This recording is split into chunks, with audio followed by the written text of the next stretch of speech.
सबसे बड़ा केस है ये भूखमरी का केस था, जो 2001 में शुरू हो गया, जिसमें स्टार्वेशन डेथ्स होते थे, पूरा देश में भूख से लोग मरते थे। और वो केस हमने सुप्रीम कोर्ट में सिक्योरिटी को लेकर और वो किया हमने PUCL के साथ में और राइट टू फूड कैंपेन के साथ में।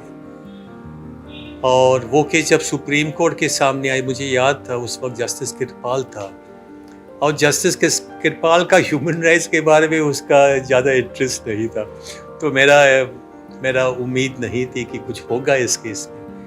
लेकिन जब कृपाल साहब ने केस पढ़ा, उसने ऊपर देखा, मेरे तरफ देखा, और वो मेरा फर्स्ट केस था। उसने देखा, मैं यकीन नहीं कर सकता, उसने कहा दिस कैनॉट बी कंसाल्वेस साहब, ये केस अब पूरा देश के लिए बनाओ, सारे स्टेट्स को पार्टी बनाओ। और उसने पुश किया, ऑर्डर पास करते रहा, मिड डे मील, ICDS जो बच्चों के लिए आंगनवाड़ी केसेस वगैरह, इस तरह से केसेस, PDS सिस्टम। उस वक्त वर्ल्ड बैंक और IMF का दबाव था हमारा केंद्रीय सरकार पर कि आप इस सिस्टम को रद्द करो। अभी भी दबाव है, लेकिन उस वक्त जबरदस्त वर्ल्ड बैंक IMF का दबाव था कि इस सिस्टम को रद्द करो।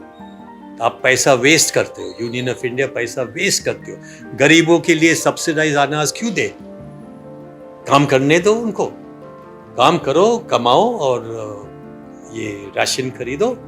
ये एटीट्यूड था सरकार का और वर्ल्ड बैंक IMF। लेकिन सुप्रीम कोर्ट का ऑर्डर्स आने लगा, एक के बाद, तो PDS सिस्टम बंद करना नामुमकिन था, क्योंकि सुप्रीम कोर्ट के ऑर्डर्स थे PDS सिस्टम पर कि PDS सिस्टम को एक्सपैंड करो, अच्छी तरह से चलाओ।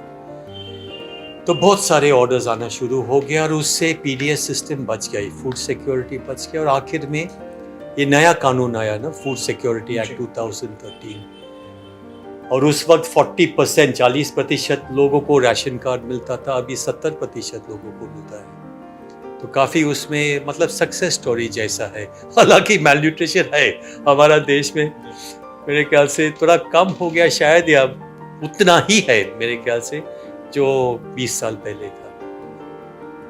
अगर ये केस नहीं होता, मुझे मालूम नहीं कि इंडिया कहाँ होता है, क्योंकि अगर ये केस नहीं होता है तो बहुत सारे लोग भूख से मरते हैं।